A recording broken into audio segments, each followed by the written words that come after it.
only live once. Make sure you experience this somehow.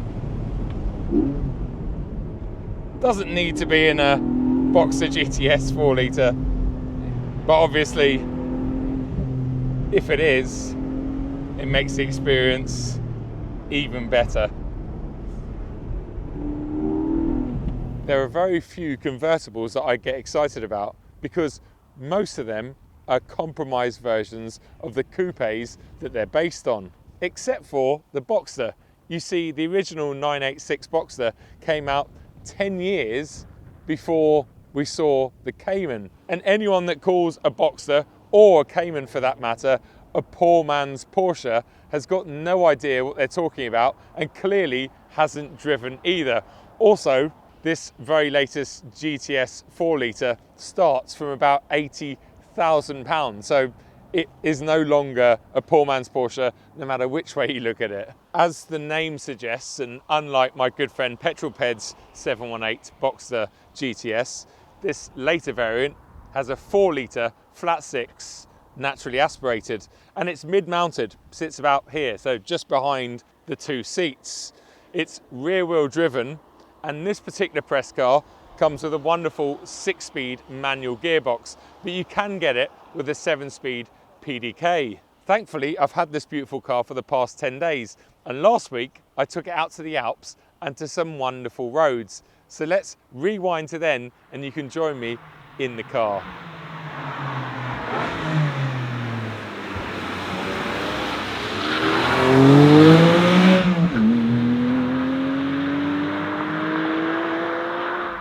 You join me at the top of an Italian and French mountain pass. Unfortunately, during our 5 days of road trip through the Alps, it's mostly been rainy and horrible weather. Anyway, before we talk about the car, we're now going through a very closed French border. So that's Italy behind us. That is France in front of us. Now, before we head off, let's just make sure we're in the right configuration. So we're in Sport Plus, which seems to be the best, gives you the best sound, gives you a really nice throttle response. Seems to be less sharp than when you're in Sport, which is good. And then if we reach down here, we press the traction control button, hold that down, that switches everything off. It also turns off the auto blip. Now, the Porsche auto blip is so good that I found myself leaving it on for a lot of the trip, but then you get lazy, and then I question why I like manuals in the first place. So, in fact, let's just turn the auto blip back on again. I'll demonstrate, because it is just brilliant. So that's third gear, brake, on the clutch. It's just a perfect little blip. Into first, because first is very, very long. But yeah, let's turn that all off. And let's just enjoy this pass. Get through this narrow road, and it just opens up. I really hope this mic is picking up everything.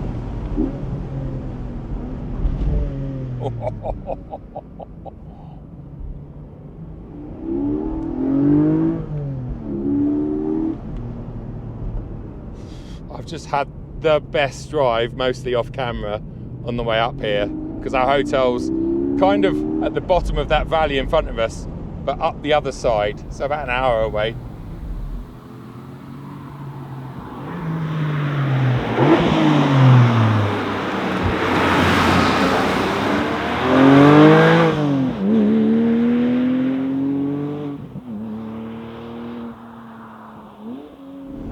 This car, it does everything. It does the tight stuff, it does the fast flowy stuff. It's so planted, but without being too planted. Something like a 992 GT3, I mean, they're almost too good for the road. Even an M3, it's just got so much traction these days. Whereas this, it moves around a little bit, and you want that in your road car. You want the limits to be more accessible. My one complaint with this, and it's probably no surprise, because it's something that I've banged on about since the wonderful 981 GT4, which is now what, 10 years old or something. Well, it's the long gearing. Wow. And when I say long gearing, I mean long gearing. That's 82 kilometers per hour in first gear. I think that works out at about 50 odd miles an hour in first. I think second's good for about 85, so it is a shame. It's really good on the fast flowy stuff, because from second gear up to fifth or even sixth, the ratios are quite close. But yeah, first and second are just too long. And I think if you shorten the final drive, which I believe a lot of people have done over the years in the 981 and 718s, if you shorten that, then when you cruise in this car, I can imagine sixth gear being way too short, because it's already a little bit short. On the way down here through France on the toll routes, you're sitting at 85 miles an hour, which is basically their speed limit, and you're sitting at about 3,300, 3,400 RPM, which is a little bit too much. Means you don't get much efficiency. It's alright at 70, 75 in the UK. You can actually achieve about 35 miles to the gallon, which is very impressive. But remember, this doesn't weigh too much. Oh, it's just wonderful. I could do this forever. Because we're going slightly downhill, I don't need to be changing into second or first too often, but it's hard not to, because you get that soundtrack. And let's get past this little fear.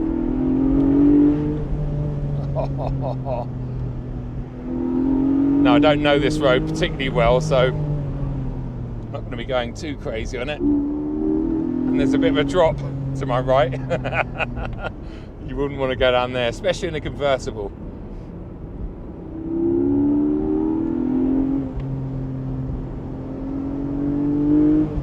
But this proves once again that 400 horsepower is more than enough for your road car. It really is.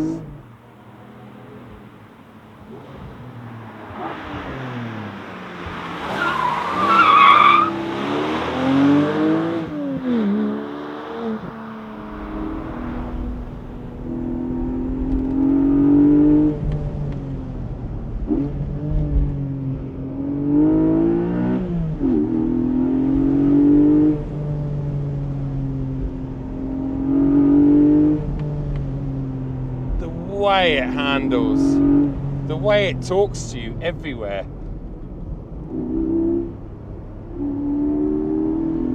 You probably heard me go on about scuttle shake in convertible cars. Essentially, it's where the steering wheel feels like it's connected to a different car, or part of the chassis anyway, to where you're sitting. So you get this awful sort of wobbling feeling. And you get it on a lot of modern convertibles. But the Boxster's never suffered from it. And that's impressive when you think how long the Boxster's been around, 25 odd years. It just feels so stiff, so perfect, not overly stiff. One thing I wish this car had was the carbon bucket seats, because ironically, for me, bucket seats give you more comfort most of the time, definitely more support, and that really helps on longer road trips. It sounds counterintuitive. Oh, I've lost my words. Maybe because of the view in front of me.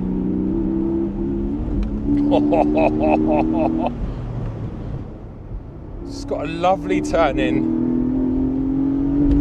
The car neutralises, and then you can feel the rear tyres and the rear axle doing its work. It's just glorious. I mean, I've been in second gear for a long time now. That's because it does so much in second. Let's give it third through here.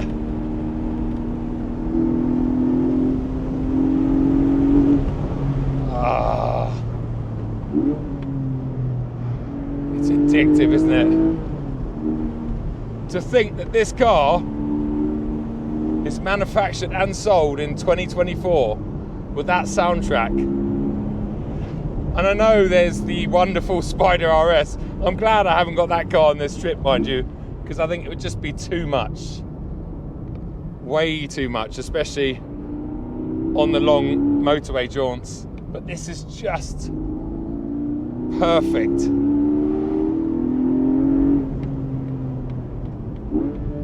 What I love about convertibles as well is you can look up on hairpins and check for traffic coming. You can't do that in a car that has a roof. You can't do that, essentially. Brilliant, brilliant, brilliant, brilliant.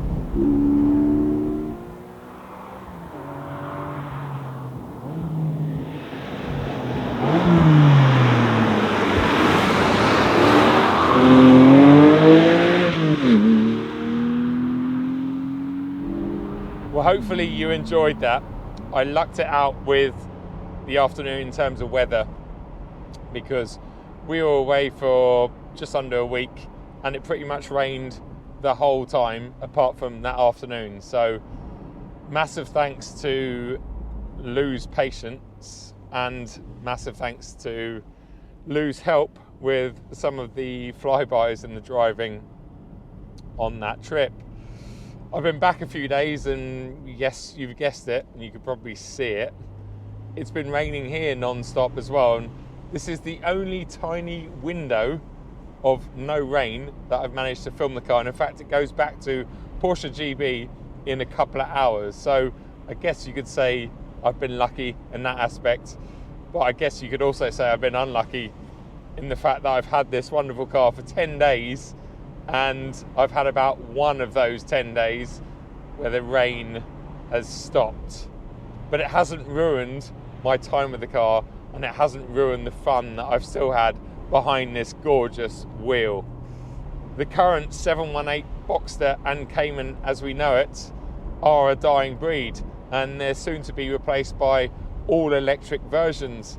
And I'm sure the all-electric versions will be faster and more capable, and they will still retain some enjoyment, as I've experienced recently in Hyundai's brilliant Ioniq 5N. You can have a fun electric car, and let's face it, although Porsche's Taycan, as far as I'm concerned, is flawed in many areas, it's still an incredible piece of kit. So I look forward to trying out the new electric Boxster and Cayman, but we are going to miss this wonderful car, especially any of these 718s that are fitted with that 4-litre flat six. These optional 18-way adjustable sports seats, I think that's what they're called, aren't brilliant. They're okay, but by modern standards, they're not the best seats in the world, and I've never really felt that comfortable in them during the 10 days. And in fact, I've actually managed to get quite a bad back, but I'm not sure if that's solely down to the driving position and these seats, or if that's just down to me not sleeping very well over the past week or so. But either way, I've never felt that comfortable in them. And I have to say, this is going to sound weird, but I think the Porsche fixed carbon buckets are actually a better seat to do longer journeys in. It does sound bizarre, but it's kind of the case with the carbon buckets in my M3 as well. Once you're in those seats, they are so good to spend a lot of time in because they support you and mean that you can't sort of put yourself in awkward positions and therefore cause yourself some back pains, etc. So yeah, I'm not a fan of these seats, but I'm sure they do suit some people a lot better than they suit me.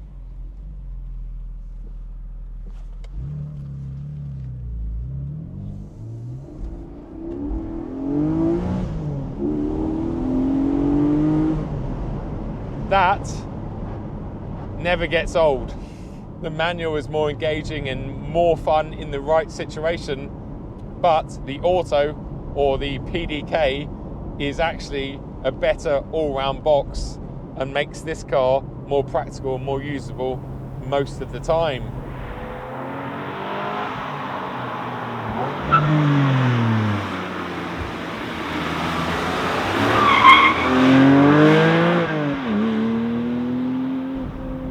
The last thing to do and talk about is briefly compare this wonderful 718 Boxster GTS 4 litre with BMW's Z4 M40i Handschalter, which is the manual version of the current facelifted Z4 M40i, car that I really enjoy and love.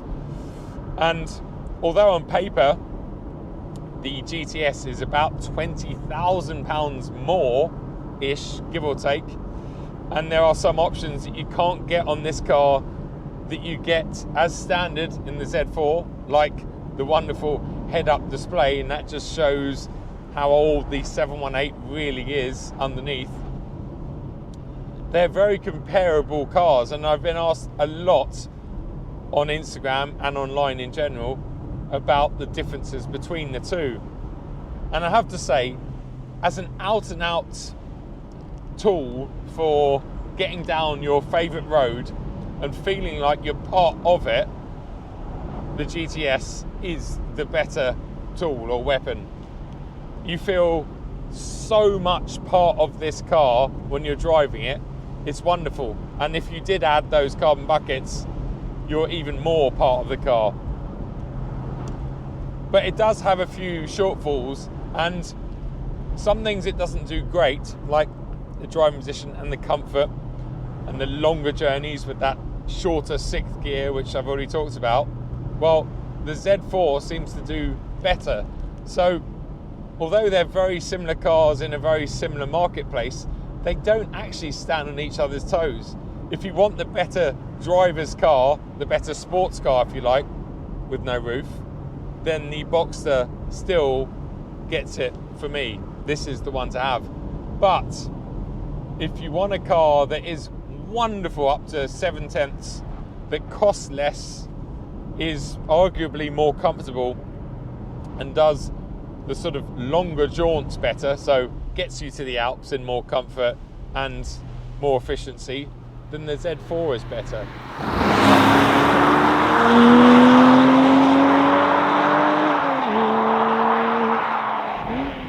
Last thing to say is a big thanks to Porsche GB for allowing me to have this wonderful car for the past 10 days and allowing me to add 2,000 miles to its clock. We're really going to miss this when it's gone, so if you're thinking about getting one, don't think anymore. You only live once. Without sounding like an advertising campaign, go out and buy it, because you won't regret it. And the residuals are pretty good, and I reckon they'll continue to be pretty good when the all-electric model finally arrives. Till the next time, guys, thanks a lot for watching. I hope you enjoyed this. Take it easy, and I'll see you soon. Cheers.